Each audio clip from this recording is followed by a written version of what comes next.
எனது உயிர்நிமினிய தாய்மார்களே, பெரியோர்களே, இன்று கண் முடிகளையும் சுட்டரிக்கின்ற கடும் கோடை வெயில், தேர்தல் அறிவிப்பு வருவதற்கு முன்பாகவே அனைத்து கட்சிகளும் தினம் தினம் வாக்குறுதிகளும் சாதனை பற்றிய சுய புராணங்களையும் வாய்கிளிய அடுத்தவர் பற்றிய வசைப்பாடல்களையும் ஏன் அனல் காற்றாக மாநிலமெங்கும் வீசுகின்றது. இன்றைய மின்னல் கீற்று இதுதான்.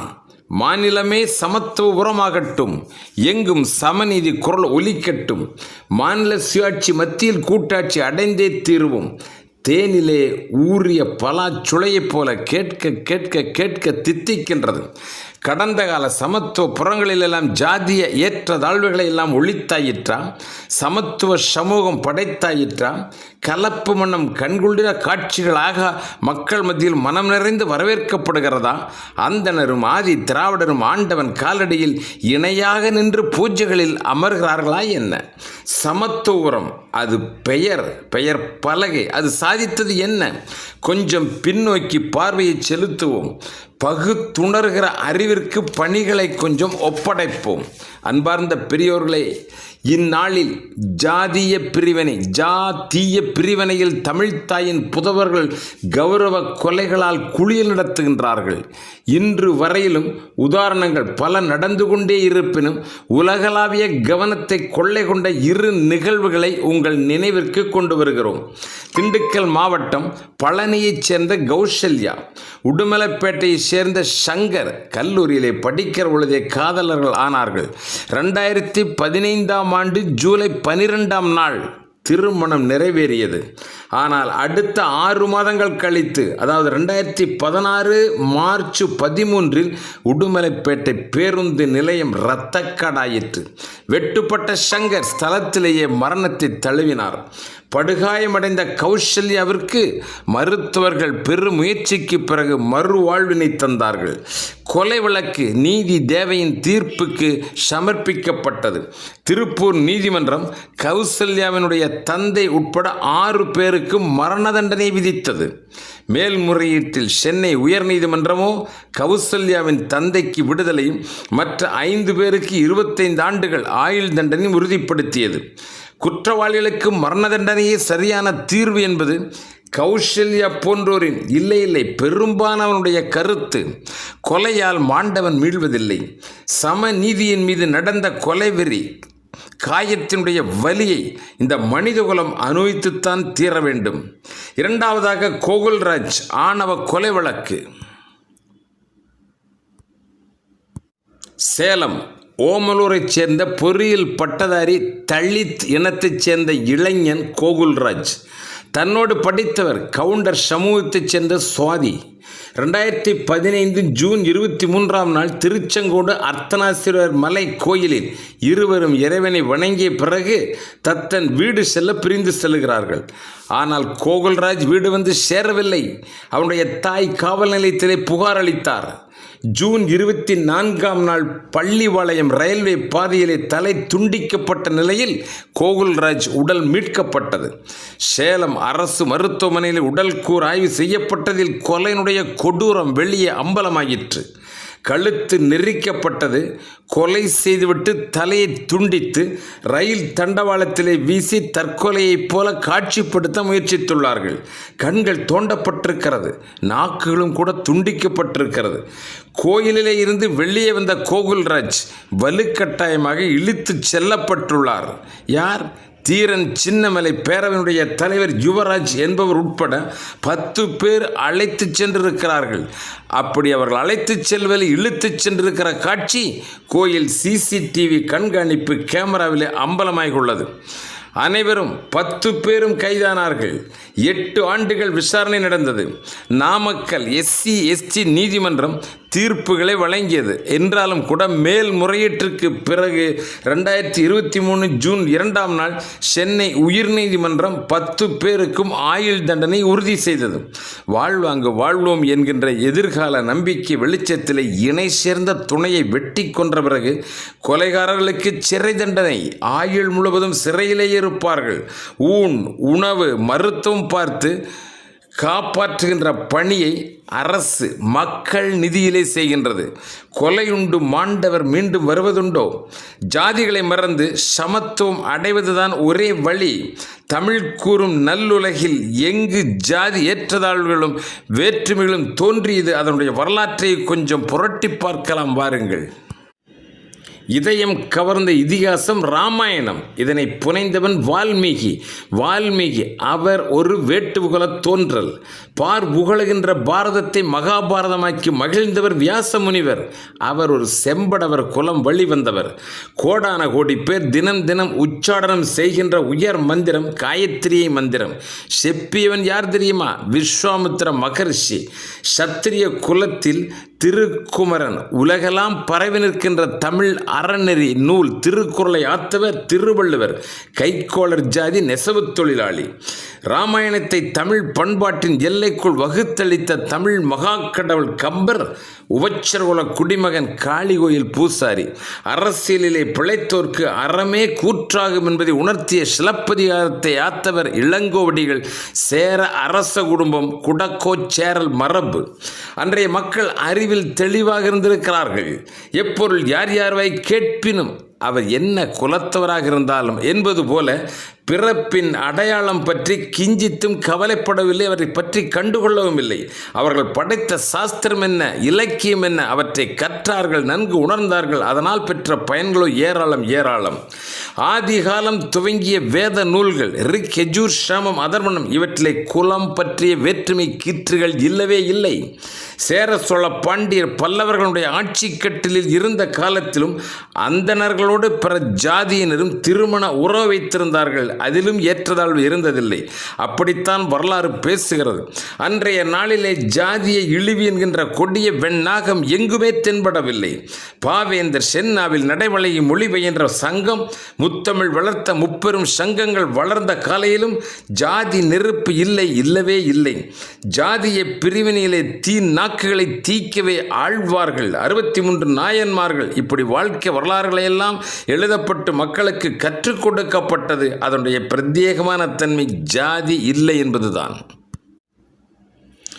மாட்டு தோலை கிழித்து மத்தளம் தயாரிப்பதையே குலத்தொழிலாக கொண்ட புலைப்பாடி பறையர் குலத்திலே பிறந்த திருநாளை போவாரே தில்லை வேதியர்கள் பூரண கும்பம் மரியாதை கொடுத்து மாலையிட்டு வணங்கி தெய்வ சன்னிதானத்திற்குள் உவந்து வரவேற்று அழைத்து சென்ற செய்தியை பரவசமாக்கியுள்ளார் தெய்வ சேக்கிழார்.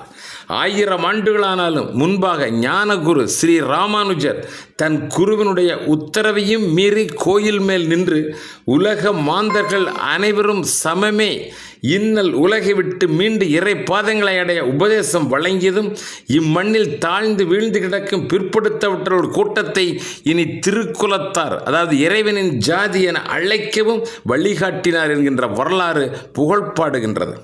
பள்ளி பருவத்திலே வடமொழி கற்றிட ஜாதியின் காரணமாக அனுமதி மறுக்கப்பட்டது.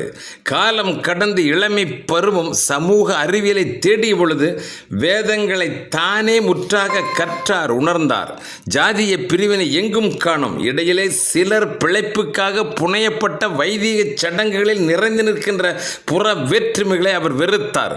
பௌத்த நெறியே மாண்ட சமத்துவத்தை பேணும் என புத்தர் கொள்கை வழி இணைந்தார். அவர்தான் அண்ணல் அம்பேத்கர். ஹரிஜன் இனத்திலே தோன்றினாலும் அந்தனர் குல சவிதா அம்மையாரைத்தான் மணமுடித்தார். அன்று 8 திக்கும் வாழ்த்தொலிகள் தான் வந்தது. முரண்பட்டோர் யாருமே இல்லை. தொட்டால் தீட்டு என புறத்தை ஒதுக்கப்பட்ட தாழ் குடியினரைச் சேர்ந்த ஹரியின் ஜனங்கள் இறைவனுடைய குழந்தைகள் என்றார் மகாத்மா காந்திஜி. அவர்களை ஹரிஜன் என்றே புகழ்ந்து பேசியும் எழுதியும் வந்தார். வைணவ அந்தனரான மூதறிஞர் ராஜாஜி தனது மகளை வர்ணாசிரம பட்டியலில் 3வது ஜாதியாக உள்ள வைசியா இனத்தில் பனியா ஜாதியைச் சேர்ந்த மகாத்மா காந்தியின் மகனுக்கே மணமுடித்து கொடுத்தார். அன்றைய நாட்களிலெல்லாம் ஜாதிய கொடுவால் கொக்கரிக்கவில்லை. கௌரவ நெருப்பால் எந்த பெண்ணும் பற்றி எரியவில்லை. குலப்பெருமை வேசி குத்தீட்டியால் குடல் உருகின்ற கொலைகள் எங்குமே நடக்கவில்லை. ஆனால் இன்றைக்கு காதலால் இணைகின்ற இருவேறு சமூக ஆடவர் வெண்டேரை கழுத்தறுத்து கொல்லுகிற சம்பவங்கள் நல்லூர் இதயத்தை ரணமாக்குகின்றது. ஹிந்து மதம் இங்கு வர்ணாசிரமம் ஜாதிய பாகுபாடுகளால் வழக்கத்திற்கு வந்த மனித இழிவுகளை அண்ணல் அம்பேத்கர் கடுமையாக சாடினார். சட்டம் போட்டு தடுத்திட வேண்டி இந்து மத சட்ட மசோதாவை முன்மொழிந்தார். ஆனால் அன்றைய காலத்து ஆட்சியாளர்கள் அதனை ஏற்க மறுத்துவிட்டார்கள். அண்ணல் அம்பேத்கருடைய ஆத்ம நண்பர் வீர சாவர்கர் அவர் கூறுகிறார், ஜாதி பிரிவுகளும் அதனுள் உயர்வு தாழ்வுகளும் வெறும் பழக்கங்கள் தான். லட்சக்கணக்கான சகோதரர்களை தீண்டத்தகாதவர்கள் என்றும் ஐந்தறிவு விலங்குகளை காட்டிலும் கீழானவர்களாக பார்க்கிற பார்வை மனித குலத்திற்கு அவமானமாகும் என்றார். தீண்டாமை கொடுமை முற்றாக அழிக்கப்பட வேண்டும் என்றார். அதற்காக ஒவ்வொரு இந்துவும் தன்னால் இயன்றதை செய்வதே அவருடைய பிறவியின் பெரும் கடமை என்றும் கூறினார். கலப்பு மனங்களை ஆதரிப்போம், ஜாதி ஒழிப்பிற்கு துணை நிற்போம் என்றார் ஆரிய சமாஜம் கண்ட தயானந்த சுவாமிகள் அவர்கள். ஜாதிய வேட்கை தனியட்டும், மனிதகுலம் ஒன்றென வாழட்டும், கல்வியினால் மட்டுமே ஜாதியை ஒழித்து சமத்துவத்தை கொணர முடியும் என்றவர் பனாரஸ் இந்து சர்வகலாசாலையை நிறுவிய விடுதலை போராட்ட வீரர் தலைவர் மதன் மோகன் மாளவியா.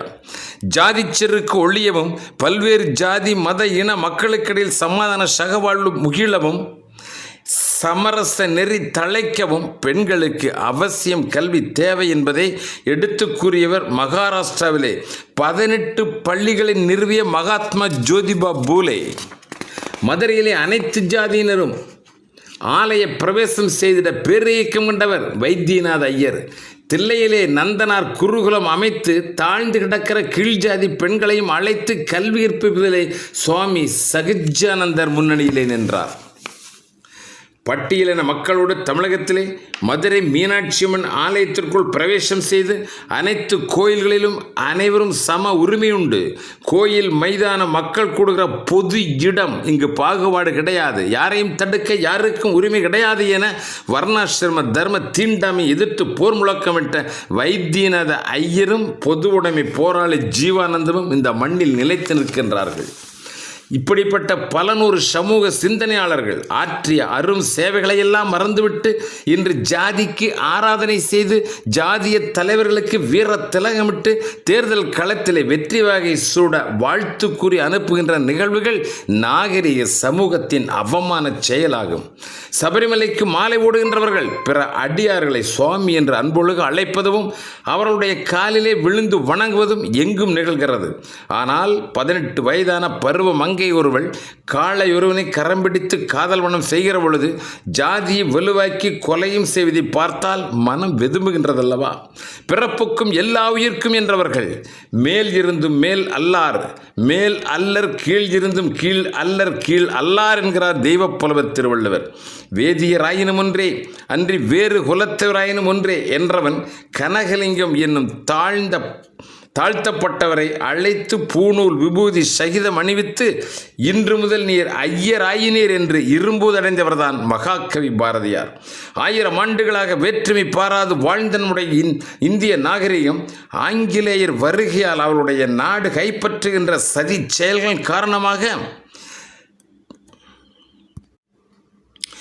மத மோதல்களோடு ஜாதிய பிரிவினைகளையும் வளர்த்து பிரித்தாளுகின்ற அரசியல் சதிகளை கட்டவிழ்த்து விட்டார்கள். நாடு சுதந்திரம் பெற்று 80 ஆண்டுகளாகிறது. அனைவரும் சமம் என்கின்ற மனநிலையை கூட இன்னும் நாம் அடையவில்லை என்பதுதான் மிகவும் வருந்தத்தக்க செய்தி. பள்ளி மாணவர்கள், கல்லூரி காளையர்கள், பணிக்கு செல்லுகின்ற அனைத்து இளைய தலைமுறைகளும் நமது வேண்டுதல் இதுதான். தமிழ்நாடு தேர்தல் களம் சூடுபிடித்து கொண்டிருக்கிற நேரம் இது. ஜாதியை முன்னிறுத்துகின்ற தலைவர்கள், அவர்கள் சார்ந்த அரசியல் கட்சிகள் முற்றாக புறக்கணிக்கப்பட வேண்டும் என்பது நல்லோர்கள் விரும்புகின்ற செய்தி. ஆட்சிக்கு வருகின்ற அரசு கராராக கடைபிடிக்க வேண்டும் என்று இனிய சிந்தனையாளர்கள் ஏற்றுக்கொள்ளுகின்ற செய்தி இது. ஜாதி மதம் பெயரளவில் அரசியல் ஆதாயம் கிடைக்கப் பெற்று பிரிவினைகளை வளர்க்கின்ற வழிமுறைகளுக்கு முற்றுப்புள்ளி வைக்க வேண்டும். அவரவர்தம் வர்ணங்களையும் ஜாதிய வகுப்புகளையும் வளர்க்கிற நடைமுறை சட்டங்களையும் திட்டங்களையும் முற்றாக நீக்க வேண்டும். ஜாதி மத அடிப்படையிலான அரசியல் கட்சிகள், சமூக ஸ்தாபனங்கள் வேறு எந்த ஒரு வடிவமாக இருந்தாலும் அனைத்தையும் அரசு தடை செய்ய வேண்டும். பொதுவாக கல்வியிலே பணியிலே திறமை குறைந்தவர்கள் இருந்தால் அவர்களுக்கு சிறப்பான முறையில் ஊக்கமும் பயிற்சியும் தொடர் முயற்சியாக வழங்கி அவர்களை கரம் பிடித்து மேலே உயர்த்திவிட வேண்டும். வழியில் சலுகைகளை வழங்குவதும் இந்த விஞ்ஞான உலகிற்கு பொருந்தாத நடைமுறை என்பதை அனைவரும் உணர்வுபூர்வமாக உணர வேண்டும். மொத்தத்தில் அனைவரும் உணர்ந்து ஏற்றுக்கொள்ளக்கூடியது இதுதான். ஆண் பெண் என்பது இரண்டே ஜாதிகள் தான் உண்டு என்பதை உணர வேண்டும். படித்தவன் படிக்காதவன் என்கின்ற இரண்டு பிரிவுகள் தான். வசதி மிக்கவன் வசதி குறைந்தவன் என்கின்ற இரண்டே நிலைகள் தான். இதனை அனைவரும் மனப்பூர்வமாக ஏற்று அதன் வழி வந்தால் வருகிற 50 ஆண்டுகளில் ஜாதி வழி ஏற்றத்தாழ்வுகள் மறைந்தே போகும். அடுத்தது யார் எந்த ஜாதி என்பதும் கூட நினைவில் இருக்காது. அத்தனையும் மறந்துவிடும். அனைவரும் இந்தியர், மனிதகுலம் முழுவதும் ஒன்றே, யாதும் ஊரே யாவரும் கேளீர் என்கின்ற கண்ணியன் பூங்குன்றனுடைய கனவு மெய்ப்படும். அன்பார்ந்த பெரியோர்களே, எல்லோரும் ஓர்நரை எல்லோரும் ஒரே வேலை என்கின்ற பாரதியினுடைய பண்பு மிகுன்ற சொல்லை நாம் எல்லாம் மனதளவில் முழுமையாக ஏற்று அதன்படி நடப்பவர்களே ஆனால் ஜாதிய வேற்றுமைகளுக்கு இடம் ஏது? ஆணவ கொலைக்குத்தான் இடம் ஏது? அதை அரசியலாக்கி மகிழ்கின்ற வாய்ப்புகள் தான் ஏது? பிறப்புக்கும் எல்லா உயிர்க்கும் வள்ளுவனுடைய மாண்பு எல்லோரும் ஓர்நரை என்கின்ற அத்தனை மக்களும் இந்நாட்டு மன்னர் பாரதியினுடைய கனவு மெய்ப்பட வேண்டும். அதற்கேற்றாற் போல நாம் மனோரீதியாக உணர்வு ரீதியாக மாற்றம் பெற வேண்டும். நம்முடைய வாழ்க்கையில் எதிர்காலத்தில் ஏற்றதாவளை முற்றாக புறக்கணித்துவிட்டு சமநீதியை கடைப்பிடிக்க வேண்டும் என அன்போடு வேண்டுகிறோம். நன்றி, வணக்கம்.